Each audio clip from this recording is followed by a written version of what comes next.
How wonderful that some of you already got to visit a mosque. You're very fortunate here in Atlanta because you have many mosques, many opportunities to reach out to our Muslim brothers and sisters. In the whole state of Vermont, where I hail from, we have one. So you have no reason to not visit. It's right around the corner from you. There are mosques everywhere.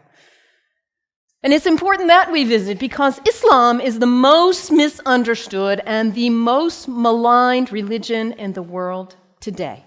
We are being whipped up into fear of Muslims. And when we are afraid, we're stupid, actually. We're operating out of just that reptilian part of our brain. When we're afraid, we don't have access to our higher functionings, our whole self, the power of the knowledge in our hearts, our whole being. We're resigned to a small place of living. Ali, the son-in-law of the Prophet, says, people are afraid of what they don't understand. So my hope today is to share with you a little bit about what I love about Islam in order to invite you to a place of more understanding and less fear. Islam is very practical. If you are looking for insights about how to live a good life, how to be a good person, Islam has wonderful gems to offer to you. One of the things I love most about Islam is that it invites us to be concerned about what is the most important thing in life. To get our priorities straight. What is it for you?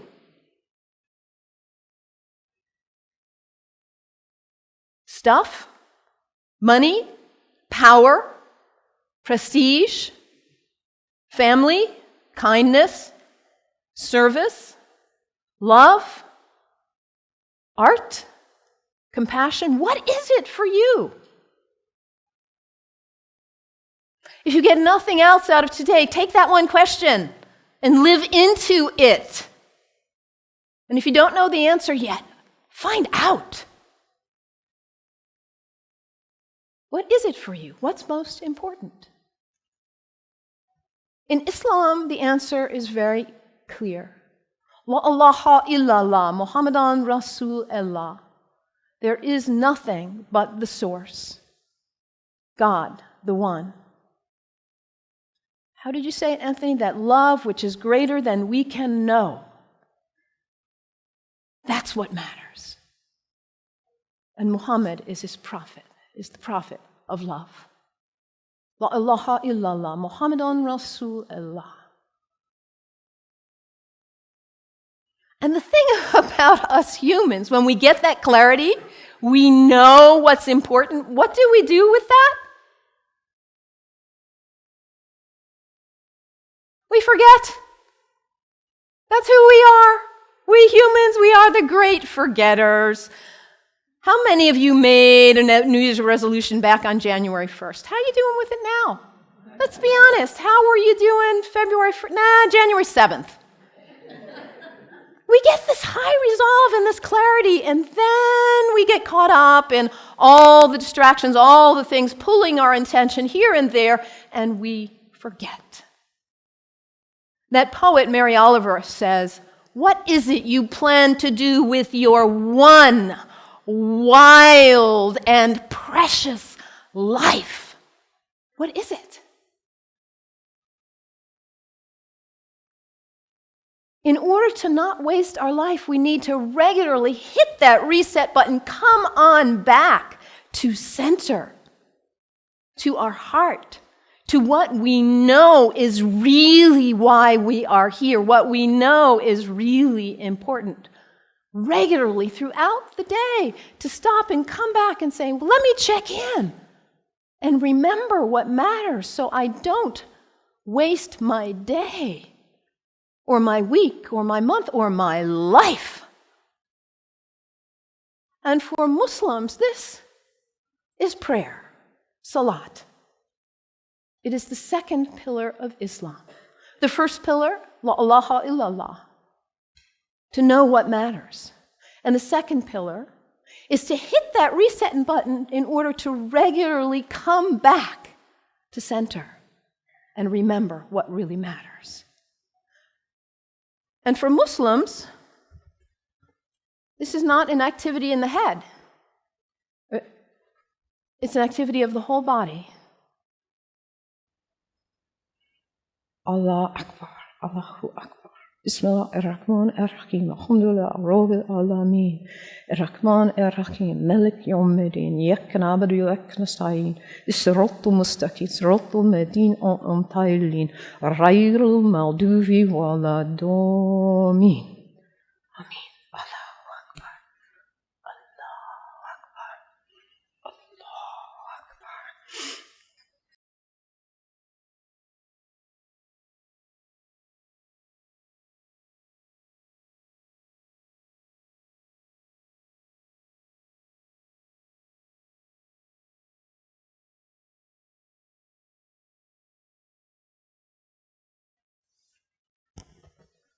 Can you imagine how limber you'd be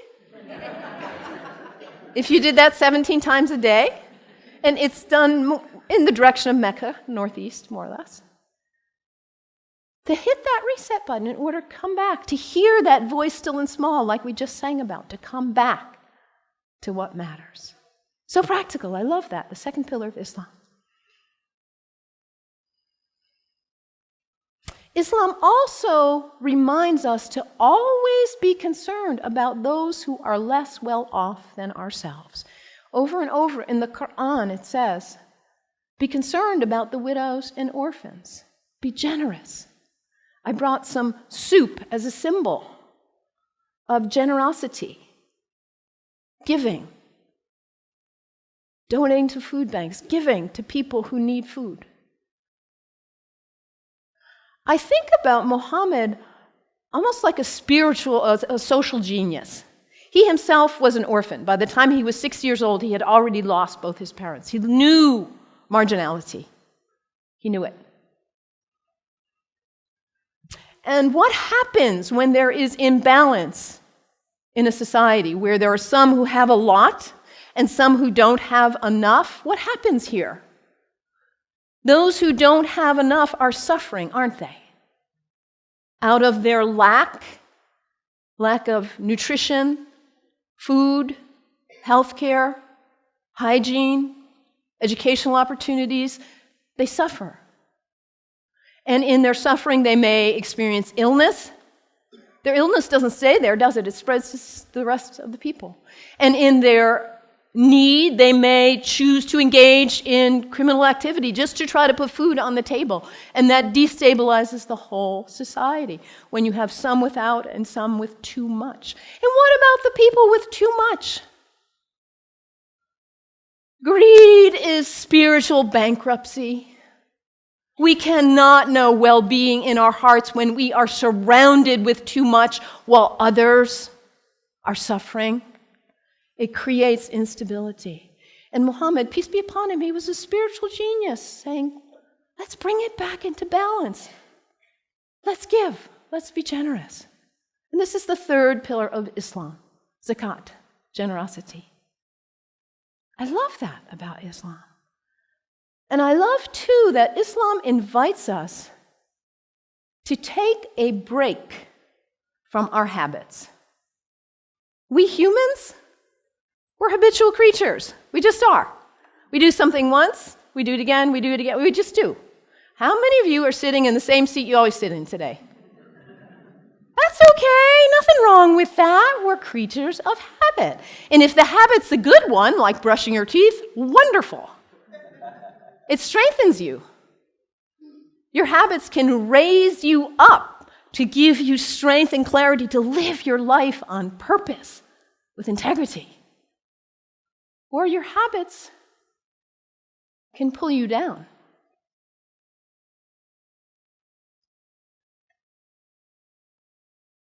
To take a break from your habits, because what happens when you try to take a break from your habit, when you try to stop reaching for whatever it is and you cannot?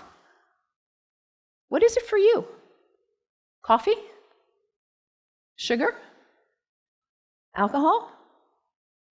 Drugs? Sex? Shopping? Your cell phone? Your tablet? Gossip? What is it for you, this behavior that you're caught in? You know it's not worthy of your best self, and yet there you are. It's addiction, isn't it? When we can't stop reaching for it, we can't stop doing it. And yet your life is so valuable, you matter. And to live your life on purpose and to cultivate the habits that raise you and strengthen you so you can be your most beautiful, best, loving, caring, giving self.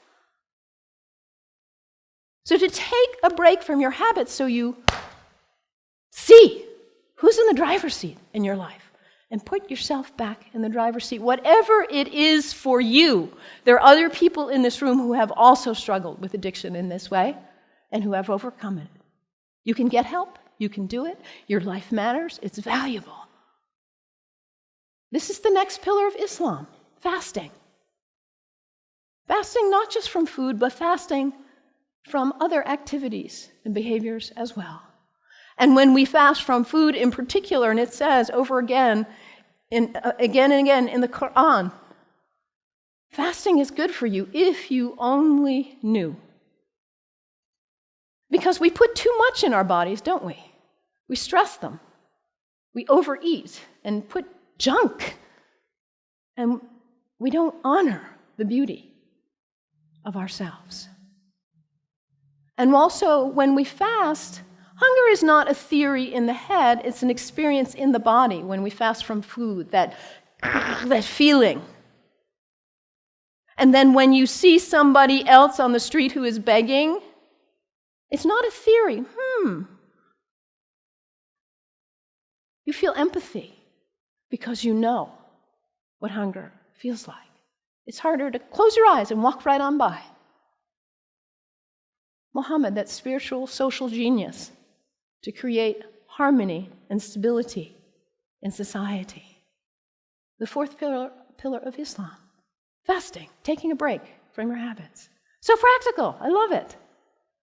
And I also love about Islam that it encourages us to take a break from our location, to travel with intention, to recognize the power of space, the sacredness of space, and how the greats who have walked on this earth have blessed the earth with their presence, their breath, their thoughts, their actions.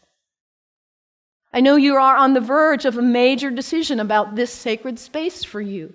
You have made this place sacred by your presence here.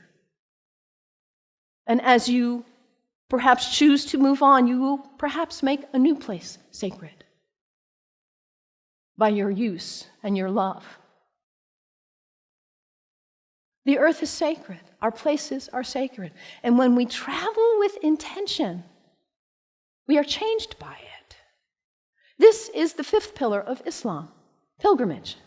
And for Muslims, the pilgrimage is to Mecca, which none of us will probably go there. But where is pilgrimage for you? And what happens when we go?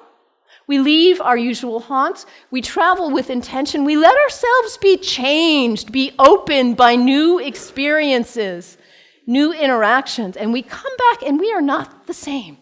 We look at our lives and we say, why was I doing that? I'm not going to waste my one wild and precious life on that. And we come back renewed and with a new value, a new understanding of the sacredness of our location, the beauty of the earth. I love this about Islam. So practical. What's the one thing that matters in your life? Hit that reset button regularly so you come back to your purpose. And don't be self-centered. Be always concerned about others and their needs. those less well off especially. And recognize the sacredness of the temple of your body. Cultivate habits that are worthy of you, that lift you to the best of who you are. And recognize the sacredness of space and the gift of the ancestors, the sages, the saints, the prophets who have gone before us and held a beacon of example for us. Travel with intention. Let yourself be changed. The 5 pillars of Islam. What great practical advice for living your life on purpose. And yet, at the same time as all of what I've told you is true, the beauty of this great tradition, we are being whipped up into fear against Muslims and Islam.